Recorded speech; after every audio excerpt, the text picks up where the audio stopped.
आपने ठीक धरेছেন मिसेस मुखर्जी। वो पॉइजन मुझे लिंडा और सोहम ने दिया था।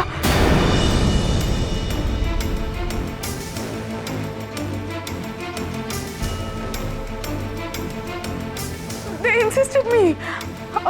আমাকে থ্রেট भी করেছিল কি আমার বিজনেস বন্ধ করিয়ে দেবে। I got scared। Please understand, बहुत डर गई थी मैं ये करना नहीं चाहती थी। Please please. তো বেশি কথা বলছেন না আপনি। চুপ কর। আপনাদের তিনজনকে আমি এক্ষুনি অ্যারেস্ট করছি। মিস্টার বিশ্বাস, লিন্ডা নিজের থেকে আপনাকে বলেছিল না যে ওই দিনও পারফর্ম করতে চায়? আর সেটা বোধহয় নিজেদের প্ল্যান সাকসেসফুল হচ্ছে কিনা সেটা সামনে থেকে দেখার বাসনাতেই বলেছিল। মিস্টার বিশ্বাস, আপনার ছেলে আর লিন্ডা বিয়ে করতে চেয়েছিল, হয়তো আপনাকে বলেনি কোনোদিনও আপনি রাজি হবেন না বলে। হয়তো ওদের প্ল্যান ছিল পরে লুকিয়ে বিয়েটা করে আপনার সামনে এসে হাজির হবে, কিন্তু এরই মধ্যে যে আপনি পৌলমীকে ওর ঘাড়ে চাপিয়ে দেবেন এক প্রকার জোর করে, সেটাও বুঝতে পারেনি। সেই মুহূর্তেও আপনার বিরুদ্ধে যেতে পারলো না, আপনাকে কিছু বলতেও পারলো না, আর এই বলা আর না বলার মাঝখানে মরতে হলো পৌলমীকে। কেন কেন তুমি মেরে ফেললে আমার মেয়েটাকে? তুমি একবার বলতে পারতে যে বিয়েতে তুমি রাজি নও, তাহলে আমি নিজে বিয়েটা ভেঙে দিতাম।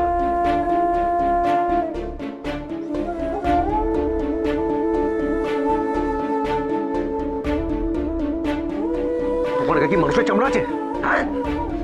একটা মেয়েকে বিয়ে করে মেরে ফেললে তুমি? একে ফাঁসি দেওয়া উচিত, ফাঁসি দেওয়া উচিত একে। দাঁড়ান, অত উত্তেজিত হবেন না, আমার এখনো সবটা বলা শেষ হয়নি। আমি শুরুতেই বলেছি পৌলমীকে একাধিক লোক মারতে চেয়েছিল, আর সেটা একাধিক কারণ। আমি শুধু প্রথমটা বললাম তো, বাকিগুলো আগে বলি, তারপর দেখা যাক কাকে কাকে ফাঁসিতে ঝোলাতে আপনি রাজি হন। কারণ ফাঁসি ওর হলে তো বাকিদেরও হওয়া উচিত। ফরেন্সিক রিপোর্ট অনুযায়ী পৌলমীর শরীরের ভিতর 3 রকম বিষের প্রয়োগ হয়েছিল। প্রথমটা কি ছিল সেটা জানা এবং জানানো তুই হলো। এবার আসে দ্বিতীয়টার কথা। পৌলমী সকালে চিংড়ি মাছ খেয়ে অসুস্থ হলো, সে বললো তার ওষুধ বাপের বাড়িতে আছে, বাপের বাড়িতে ফোন করে জানানো হলো। তারপর হ্যাঁ, ওর ফোন পাওয়ার পরেই তো আমি তন্ময়কে দিয়ে ওষুধটা। 1 মিনিট মিস্টার বসু, মলমটা থাকতো কিভাবে? কিসে? টিউবে না শিশিতে? দুটোই, একটা পাউডার ফর্মে আর একটা ওই মলম মিশিয়ে লাগানো। তন্ময়বাবু, আপনার আনা যে ওষুধটা পৌলমীর অ্যালার্জিতে লাগানো হয়েছিল সেটা কিন্তু খুব নিষ্পাপ বা জীবনদায়ী ছিল না। এর মানেটা কি মিসেস মুখার্জি? আমি নিজে ওই ওষুধটা পৌলমীর জন্য বিদেশ থেকে আনাই, ও ওটাই ইউজ করতো। কিন্তু সেই দিন যে ওষুধ লাগানো হয়েছিল সেটা ছিল অন্য, বিষাক্ত। তাই তো ডক্টর বর্ধন? একদম তাই। পৌলমীর শরীরে যে মলমের প্রলেপ ছিল তাতে এমন বিষ ছিল যেটা পৌলমীর শরীরে সৃষ্টি হওয়া ক্ষত থেকে রক্তপাত হওয়া বন্ধ করার পরিবর্তে তার রক্তে বিষ ঢুকিয়ে দিয়েছে। তন্ময়বাবু, আপনি বলতে পারবেন এটা কি করে ঘটলো? তুমি আমার বোনকে খুন করতে চেয়েছিলে? কেন কেন? বিশ্বাসঘাতক!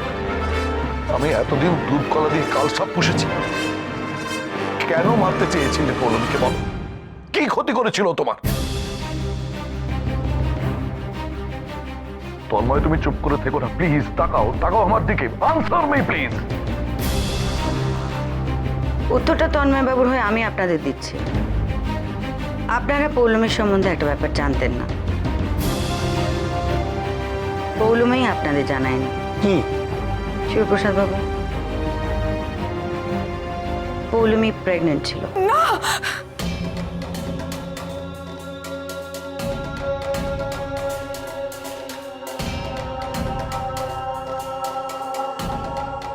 কি বলছেনটা কি আপনি? আমি ঠিকই বলছি মিস্টার বসু, পৌলমি প্রেগনেন্ট ছিল, আর এই প্রেগনেন্সির কারণ ছিল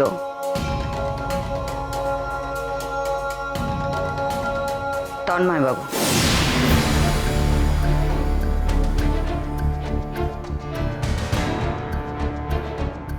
ইটস ইম্পসিবল, এটা হতে পারে না। আপনারা এখন যা খুশি প্রমাণ করার জন্য আমার পরিবারের প্রতি ভুলভাল সব অভিযোগ করছেন। এটা হতে পারে না, এটা হতে পারে না। আমি জানতাম আপনারা কেউ মানতে চাইবেন না মিস্টার বর্ধন, প্লিজ ওদের বলুন আপনার টেস্ট কি বলছে। মিস্টার বাসু, মিসেস মুখার্জি কিন্তু একদম ঠিক কথাই বলছেন। পৌলমি প্রেগনেন্ট ছিলেন, আর তার সন্তানের পিতা কে সেটা কিন্তু ডিএনএ পরীক্ষার মাধ্যমে খুব সহজেই জানা যাবে। ও মাই গুডনেস, এসে আমাকে এই দিনও দেখতে হলো। ছি ছি ছি ছি ছি। ঈশ্বর, আর কত কত কত কত নিচে নামাবে তুমি আমাদের। ছি ছি ছি। দেখুন মিসেস বসু, এরকম করবেন না, সত্যিটা তো মানতেই হবে। মানার তো একটা সীমা থাকে মিসেস মুখার্জি। আপনি আমার জায়গায় থাকলে এটা মানতে পারতেন? বলুন। জানি না, তবে অত্যন্ত দুঃখের সঙ্গে জানাচ্ছি মিস্টার বসু, আপনার আঘাত পাওয়ার আরও একটু ভাগ বাকি আছে। আরো? আর কত মিসেস মুখার্জি, আর কত? আমি আগেই বলেছিলাম এই দুরকমের বিষ ছাড়া আরও একটি বিষ পৌলমীর শরীরে প্রবেশ করেছে, আর সেই বিষটা পাওয়া গেছে পৌলমীর পাকস্থলিতে। অর্থাৎ সেই বিষটা কোনোভাবে তাকে খাওয়ানো হয়েছিল, হয়তো বা কোনো পানীয়র সঙ্গে মিশিয়ে। মিথিলা, অফিসার, রাজুকে পাঠান। পৌলমীর পাকস্থলিতে যে বিষটা পাওয়া গেছে সেটা ওই পরিমাণ কারোর শরীরে গেলে সে মানুষ 20 মিনিট থেকে আধ ঘন্টার মধ্যে মারা যাবে। এবার রিসেপশনের ফুটেজ থেকে আমি দেখলাম যে এই বিয়ে বাড়িতে একমাত্র রাজুর দেওয়া শরবতই পৌলমী খেয়েছিল। ম্যাডাম, আমি তো নিজে থেকে জানি তুমি নিজে থেকে দাও, কেউ একজন তোমাকে বলেছিল এই ড্রিঙ্কটা পৌলমীকে দিতে, তাই তো? হ্যাঁ ম্যাডাম। এবার আমাকে বলো, কে ছিলেন তুমি? ভয় পেও না, তোমার ভয় পাওয়ার কোনো কারণ নেই। এখানে আমি আছি, পুলিশ আছে, তুমি শুধু সত্যিটা আমাকে বলো।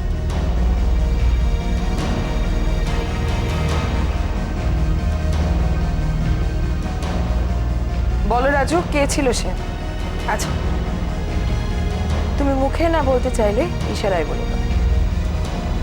বলো রাজু, কে ছিল সে? কে ছিল সে যে তোমাকে ড্রিঙ্কটা পৌলমীকে দিতে বলেছিল? সে কি এই ঘরে আছে রাজু?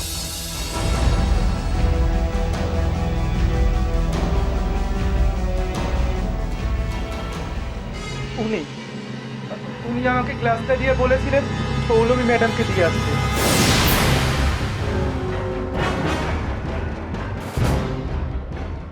মানে ওই লোকটাকে কি বলছে এসব আমার নামে? তুমি জানো তুমি কি বলছো? আপনি কি বলতে চাইছেন? আমি আমি আমার নিজের বোনকে খুন করতে চেয়েছি? হ্যাঁ, চেয়েছেন। ওই গ্লাসটা আপনি রাজুকে দিয়েছিলেন পৌলমীকে দেওয়ার জন্য।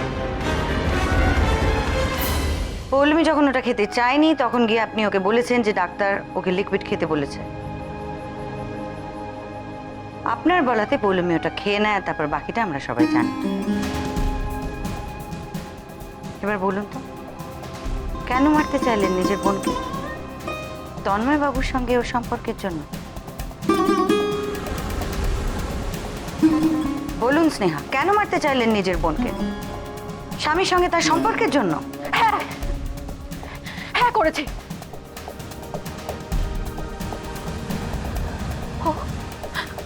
ও আমার ঘর ভাঙার চেষ্টা করেছিল। তন্ময়ের সন্তানের বাচ্চা জন্ম দিতে চলেছিল। ওরা ওরা দুজনে মিলে আমাকে ঠকিয়েছে, দুজনে মিলে। জয়কার।